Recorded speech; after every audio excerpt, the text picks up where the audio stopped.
Hey folks, welcome back. It's Kent Lindstrom. I am the co-founder of 8-Bit Capital. That is a seed stage venture firm based in Silicon Valley, California. And I'm the host of this podcast, and you are going to like this one. First of all, I'll take you way along on this journey in podcasting. I spent the first 10 minutes of this podcast not recording, and I have an excuse for why I didn't record it, but that's pretty lame. And so Adi and I had a lovely conversation. Ajao was my guest. Had a lovely conversation for about 10 minutes before I realized I wasn't recording, and he was generous enough to put up with that and agree to start over. So that's a little bit of what you hear here at the beginning. Ade is one of the most successful venture capitalists I think in Silicon Valley. He started two companies. One of them was basically the Facebook of Spain. One of them was a company that he sold to Workday, where he started a venture capital firm. He is an immigrant via Nigeria and Spain, and I think was the first Black-led venture firm, that's Base10, to get to $1 billion of assets under management. That's just an accomplishment. Period. We don't even talk about it, until the end a little bit.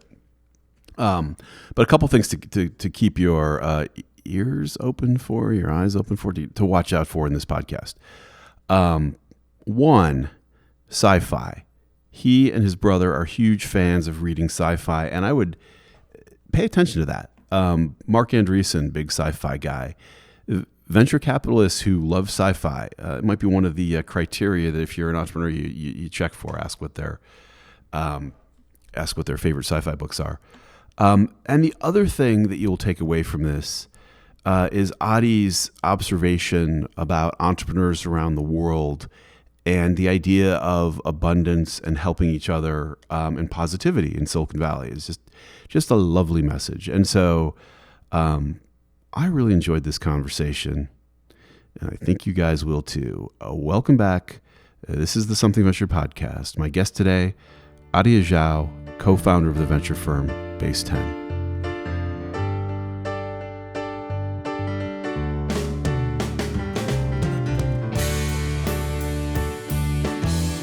Adi, I've mentioned before, one of the great venture capitalists, has started, one of the few people in Silicon Valley who actually built a couple of companies, started the Facebook of Spain, went on to build another company that he sold to Workday, and has now built what I consider one of the most successful venture capital firms.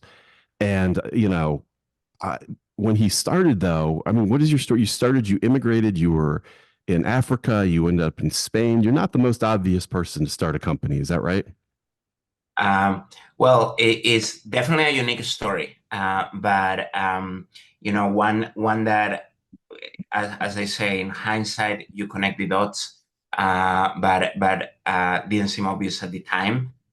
Basically, the long story short is I spent my early childhood in Nigeria. My dad was from Nigeria. He was an engineer, as he liked to say, a real engineer, building like plants and bridges, and install a love for me and my brother for everything science and technology related. And I think, that led to me being interested in math and science, etc., from an early age. And when we moved to Spain, where my mom was from when I was 9, that was one of the many things that made me an odd kid. Because again, I was super nerdy. I was coming from Africa. I looked different than everyone else. And in fact, I remember my mom telling me, hey, you are never really going to fully fit in. So just be you and be the most interesting version of you. That's the best you can do. Yep. And I think I have stayed with that. But that gave me permission to tinker, I think, and to follow my own path. And I can now put a straight line from that to starting my companies or starting Base10. Yeah. And as you're kind of moving through this, Milo, what is the technology at the time? Are you reading science fiction? Are you coding? Are you soldering together computers? Like what version? Because this is a time when technology was much more visceral. Like there's not the internet. You connect it to a modem, and you find yourself at the University of Minnesota database. Like it was just a. It wasn't like today where you wake up and everything's 1,000. You're on the airplane, you've got the Wi-Fi. It was something different, right? Yeah, is you really bring me back there. This is southern Spain in the late 80s and early 90s. My school didn't have a computer, Yeah. for sure. In order to get one, I ended up befriending this guy that was like 4 or 5 years older, or so, a computer nerd that sold parts and would like buy parts and assemble our own machines. The first language I learned to code in is called RM COBOL, Right. which will not be very popular today. It became popular for a minute in 2000 because Y2K back Yeah. it's mostly coded in COBOL. Yeah. So they were looking for COBOL developers, which I got very excited for a minute. Um, and my household, in fact, I will say this: after 15 years in Silicon Valley, I still haven't met a single person that is more into science fiction than my brother and I. Yeah. We have read Uh, so much Mark that Andreessen we might like, disagree, oh, I right? would love to meet. Right. He's I got, I would mean, love. he puts out a crazy list of sci-fi, and I read a lot of sci-fi. My partner reads a lot of sci-fi, but he puts out a list of things I've never heard of. In fact, there's one book that he likes, like I won't remember it, but where he claims it's some guy in like the 1960s who like completely predicted the internet, Huh. basically. Anyway, I'm not shocked that you were reading sci-fi. Yeah. It was, to this day, my brother, in fact, has published a couple of novels. Oh, wow. So imagination, a love for technology, belief that humans can create anything, that was definitely there Yeah. forever. And in Base 10, we have this concept that we relate to our mission, which is like, hey, contribute to improving humanity's world's brain. And then basically the way we talk about it is like, as a species, we are only collectively as smart as how many brains we have that are in a position to be able to contribute to creation. And that takes a lot. It takes education, it takes access to resources. So how we talk about our mission internally at Base 10 is, can we have a world brain with 8 billion people creating? Yeah. Uh, and that is definitely a very, science fictional Yeah. view of the future. It So is one of the crazy things in Silicon Valley that you forget that this isn't a really normal thing to somebody comes into your office and says, I'm going to, change the world. I'm going to cure cancer or something. And you kind of go, I don't know if you are or not, but you might, yeah, you're open to it in a way that I don't know if you are all over the world. And how are you open to it? When you're sitting there, you're in Spain and not the most, maybe entrepreneurial thing at the time, and you sort of see the emergence of social networking, and you think, hey, maybe I could build one of these, which seems like a crazy thought. yeah, it happened in a very organic way. So it began before Facebook. I had one of my best friends from high school who was the popular guy. I was the nerd. He was the popular guy. He organized parties and he turned that into a profession. By college, he was, like organizing parties for clubs and things like that. And he always had me by his side. He always hired me because he was like, hey, you're the nerd, you know numbers, you don't drink, you like, take notes and make sure that the finances work. And at some point, I built a website for him, just for people to RSVP and be like, oh, I'm going to this party, so I see that whoever I like is going, so I will also go. And that became very popular in Madrid. Then there was this social network in Sweden called A Small World, that it became a niche but somewhat popular product in Europe at the time, that was also based on socializing. And putting those two together was kind of like the kernel of what the proto social network Tuenti that we ultimately built Yeah. will become. But it kind of readied my brain to when I finally did an exchange program in the US, and I saw Facebook in '05 as it was being launched in my campus, which was Emory in Atlanta. I was like, this is it. This is a better version of that. Yeah. Because not only you can see other people, they have profiles that you can interact with, and pictures was the ultimate thing that it clicked, which obviously then cell phones or smartphones turbocharge. Yeah. So that's a little bit the story. Yeah, that's one of the, Matt Kohler, who was a partner at Benchmark, always talked, I don't know if it was his idea or not, but talked about the concept that things emerge when the technology allows them to Yeah, emerge. And that one of the things that happened with social networking when that opened up is it was kind of at about the same time when you had no longer was the picture a piece of paper stuck on the fridge, but you could take unlimited pictures with your phone. And Facebook and then later Instagram sort of gave you an outlet, you know, where you could share those photos. But 10 years earlier, when you had something like GeoCities at yeah. Yahoo, you could connect, but there wasn't that, sharing your life through photos kind of concept. Absolutely. That, to me, that really connects back to the concept of the world brain, because Yeah. you generally need different, like an idea emerges when the world is ready for it. Yep. Um, and the same idea, as you were saying before, someone predicted the internet in the 1960s. Sure, reading the letters of between Charles Babbage and Ada Lovelace in Victorian England, they had the idea for the computer. They had the idea for programmable languages, but the rest of the world hadn't produced the materials and technologies that will eventually be like, oh, you can build a circuit board Yeah. and you can create a computer from there. Yeah. So is something of what is so, and we see that with transformers now Yeah. and with GPT, like, oh, well, social networking and the amount of data and smartphones and the amount of data that made us put out there Yeah. was a necessary requirement Yeah. for having the training set for a lot of these things to be able to simulate human language with a neural network. Um, it's very exciting. It's very, And very it's exciting. it's funny what you do and don't imagine too, because you forget this period. I always try to tell people about this period in the late 90s when the internet emerged and the sort of idea in the press was like, it's not really a thing. Like that was kind of fun, but it's over.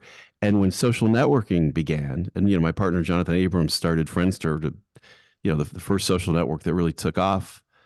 The idea was like everything that's ever been invented on the internet has been invented. 2002, it's all over. VCs were scrubbing the internet off their websites, like a lot of people just scrubbed Web3 off their websites. And it was into that kind of nuclear winter that everything emerged.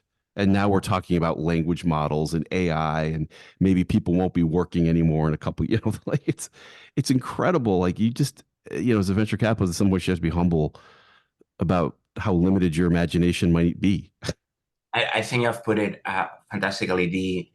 And it's something I have learned over the years because, when I was looking outside, particularly after my first company, I was like, everything is possible. Everything should be automated immediately.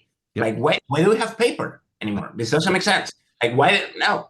And then you get an appreciation, for the pace of things and the course of history and your own ability to predict it. I think Ray Kurzweil has this very interesting concept that is really obvious, but I think it's profound that the you use the next technology to build the following one, basically the law of accumulated returns of technology. It's Yeah. like, okay, now you have big data and you have machine learning and you have NVIDIA chips and like suddenly the same linear algebra basically that Yeah. you had 40 years ago is a lot more useful Yep. because you can now build giant vectors and matrices and multiply them in a way that you couldn't before. Right. But it's the same math. And really it has been, I love also reading history, and it has in that way like all of human history, like what you were describing in the 90s. I remember that.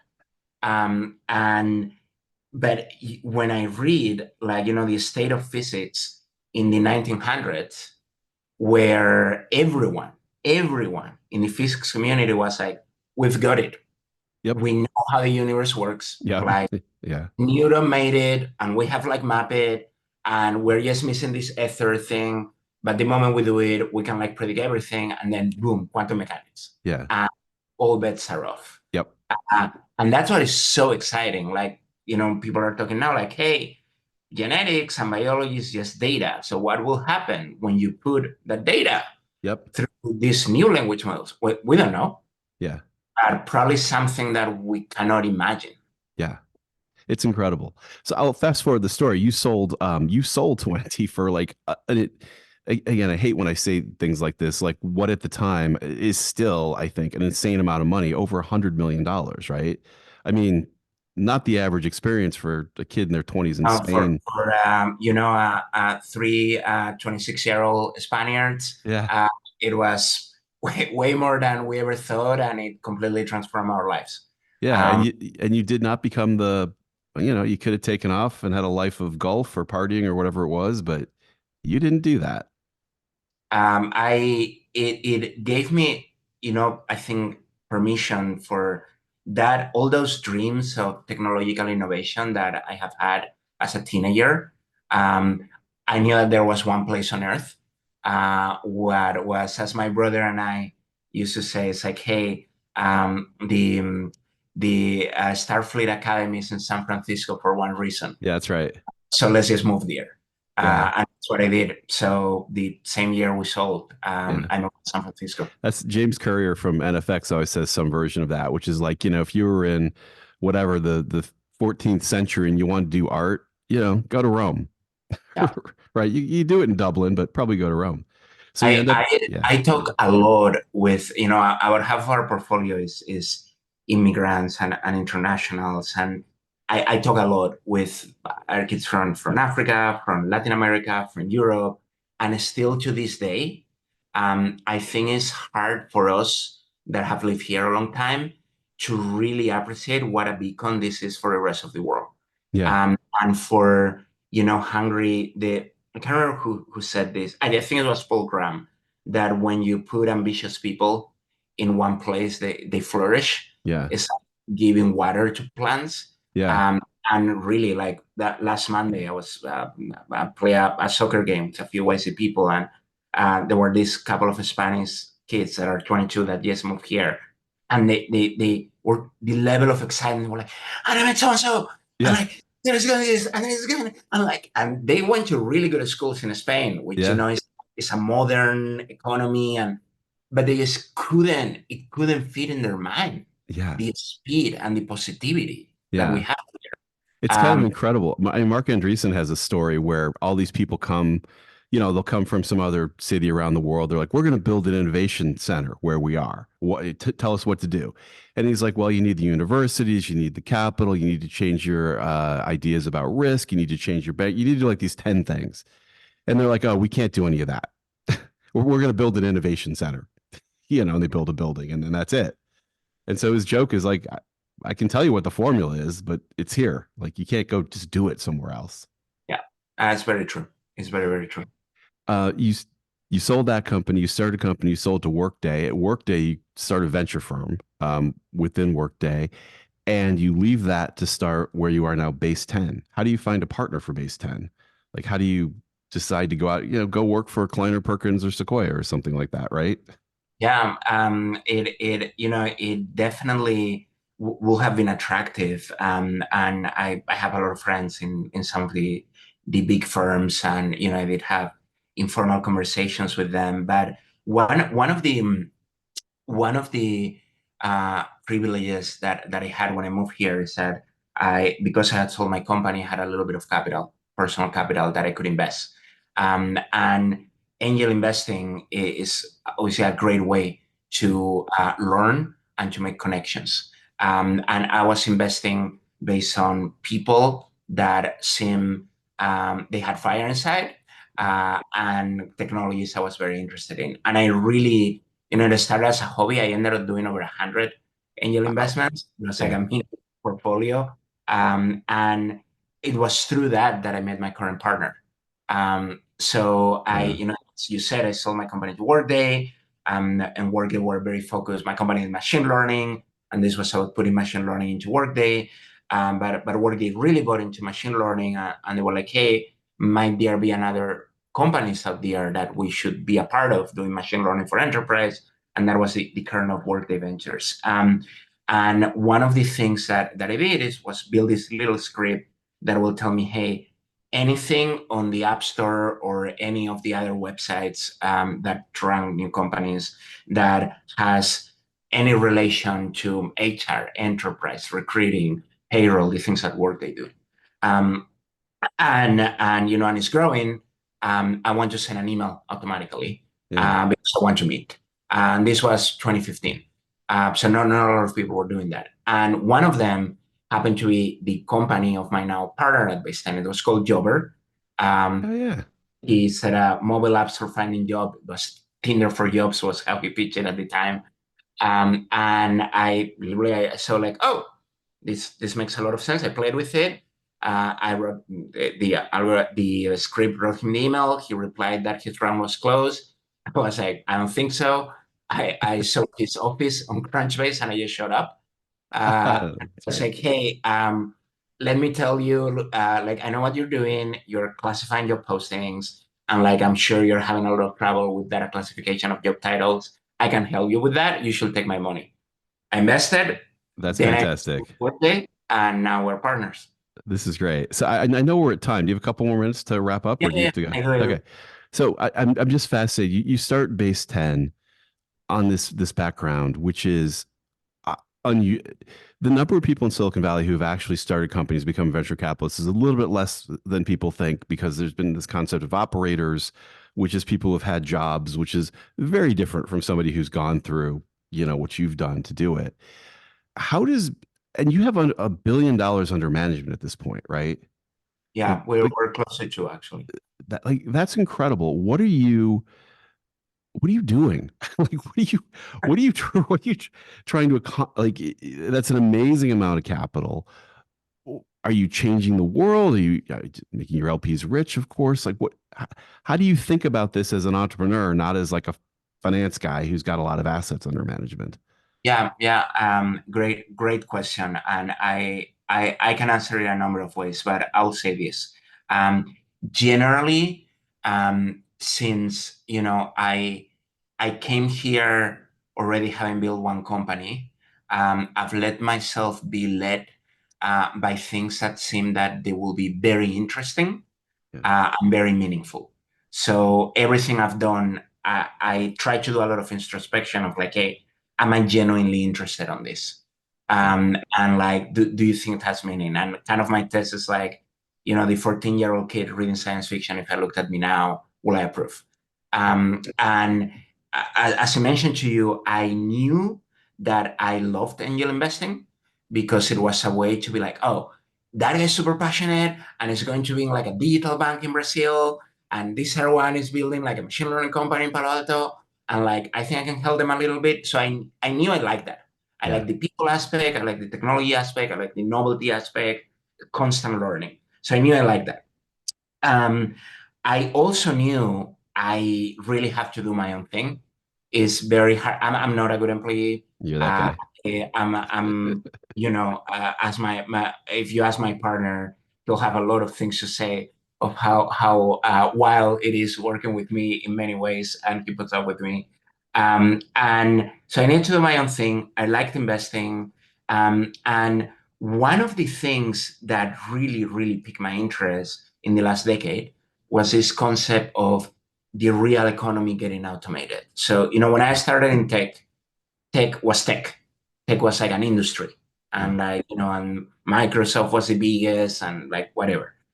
And one of the companies that I helped incubate and launch is Cabify, that is basically Uber for Latin America. And that I love that model. And I have tons of stories about things that happen while building the company in Mexico or Colombia or Madrid, and the mix of like, oh, one day is an algorithmic challenge, and one day is like negotiating with the taxi union challenge, and the Yes. following day is like negotiating with the government. But I'm like, I think this is how technology changes the world. Yeah. And I was lucky to be able to invest in other companies doing that in different sectors, like Instacart in groceries or like Nubank in banking. Um, and it really interests me. And it even had resonance to the kind of engineering that my dad was doing, and building like bridges and power plants. And I was like, if I could just do a fun purely based on this, Yeah. like large old school industries, automation comes in. What does the world look like? So that is what intellectually made me very attracted to what I'm doing right now. Yeah. Um, the kind of founders I'm meeting, uh, the ones that are successful, 100% of them really want to do something special in those sectors. Because we have Hmm. this say that you only win if your community wants you to win. So, Hmm. you're not going to automate agriculture if like everyone in agriculture doesn't like you. Yeah. So they're generally special people. And the last thing I would say is one of the things my partner and me said from the beginning was, hey, the mission has to be bigger than us and be there once we're gone. Yeah. So we came up with this concept of, hey, we're going to give away 50% of carry in the name of the companies we invest in, Yeah. and we're going to do it specifically for to fund scholarships for underfunded and underrepresented students, particularly on STEM. And that, I benefited from scholarships as a student, and we think it's like our little contribution to the world brain Yeah. activation that I mentioned before. So the combination of all those things, together with how good the team Yeah. is, just like each of them is better than me at everything they do, um, makes it very, very, very difficult to say, oh, life in Spain is great. Don't get me wrong, Yeah. but it is super fun. It's Yeah. super fun. And that the money you're giving, it goes to HBCUs in the United States. Is that? It goes to HBCUs in the United States and other institutions, educational institutions Yeah. that have the same mission. We think that I am, the more and more I've learned about HBCUs, have been mentoring HBCU students in the summer for over a decade now. And the quality of people they are able to produce with like single digit percentages of the means of other educational institutions is Yeah. astonishing. Yeah. And we have partners like Howard University or FAMU that the numbers are incredible. About 40% of computer science majors Yeah. that are black in the US come from HBCUs. But the mission is, at the end of the day, hey, everyone who is ambitious and talented Yeah. uh, and wants to build technical things should have access to it. Yeah. So we look for all institutions and students that come from those backgrounds and Yeah. hope to fund them.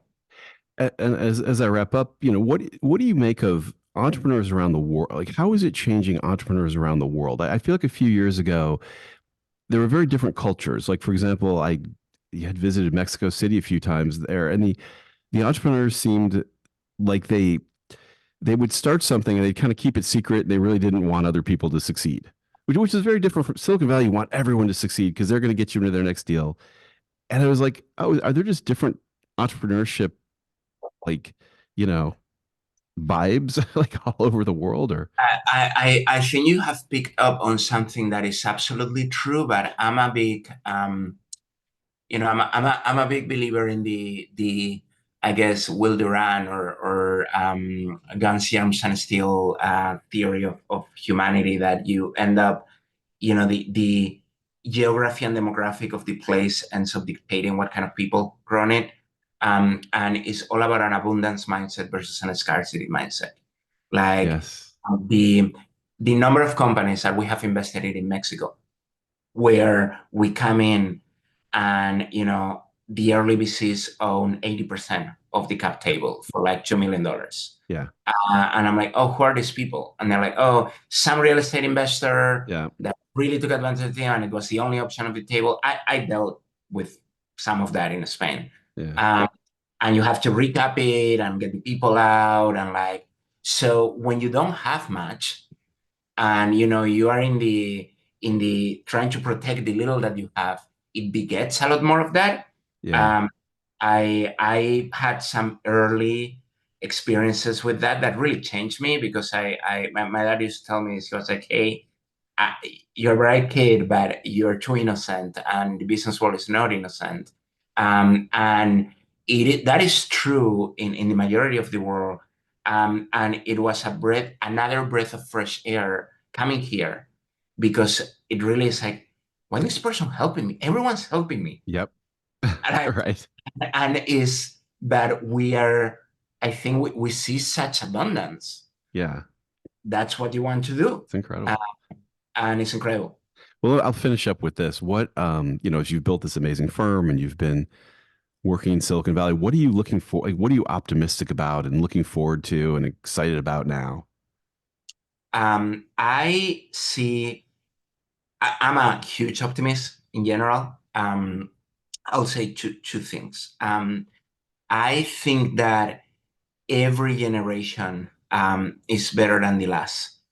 In the same way that each technology benefits from the prior one, I think that, one of the things the information age has done is codify the collective knowledge and collective wisdom of humanity in a way that is a lot more accessible. Yeah. So, for example, the lens I had to go to when I was 10 or 11 to learn how to code was, taking two buses to the shop of my friend. Right. If I had like ChatGPT and YouTube and Code Academy like back then, like, man, what I could have done, and people now have, like they do Yeah. all over the world. Yeah. So not only we have access to more information, the cultural distance between us is shrinking because we are all have access. We read the same, we hear the same music, we see the same. We're going to understand each other better. So although we are programmed as a species to be a little bit suspicious of the other, what the other is lowering. Yep. Like I think we're more and more thinking really as a species. So when you have the combination of like, hey, new generations that are more cohesive, and more trusting, I think, and more information out there. Um, and you put that with like health is better, like nutrition is better. Right. And by the way, there is a one-to-one correlation between that and like thinking better. Um, I really am extremely optimistic that, if we keep in this path, um, there are very few problems that collectively we're not going to be able to solve. Yep. Um, and I just hope I get to be a little bit part of that. And being a new dad, I have a 3-year-old and one about to come in a few weeks. I That's feel very optimistic about, wow, you are going to live in a world full of abundance, with a lot of problems, but yeah. I'm I, optimistic. I love it. Well, thank you. This is fantastic. Thank you so much for doing this. I really appreciate it. I really appreciate it, Ken. I really enjoyed it. All right. Thanks a lot. This has been the Something About Your podcast. My guest, Ajao. Talk to you next time.